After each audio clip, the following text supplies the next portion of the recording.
مرحبا أصحابي، أنا مريم. ويت النهاردة أحكي لكم حكاية جميلة. أنا عصفورة صغيرة علمتنا الشجاعة والأمل. في غابة بعيدة كانت عصفورة اسمها لولي تعيش فوق شجرة عالية. لولي كانت بتحب تغني كل يوم الصبح بصوتها الجميل، وكانت كل الحيوانات بتفرح وتسمعها. في يوم من الأيام شافت لولي نجمة ساطعة في السماء.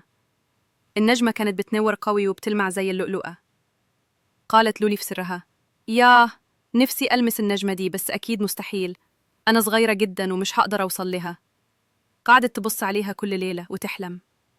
وفي يوم راحت تحكي لماماها: ماما، هو ينفع أطير لحد النجمة؟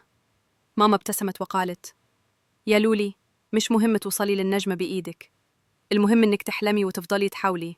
الحلم عمره ما بيضيع. من ساعتها كل يوم الصبح كانت لولي تطير أعلى شوية وتغني للنجمة، وكل مرة النجمة كانت تنور أكتر وتديها طاقة وفرحة. لولي فهمت إن النجمة رمز للأمل، وإنها حتى لو مش هتوصل لها بإيديها هتفضل تحلم وتفرح بنورها. يا أصحابي، الحلم مش لازم يكون سهل، لكن مهم نحافظ عليه في قلوبنا ونحاول نوصل له بخطوات صغيرة.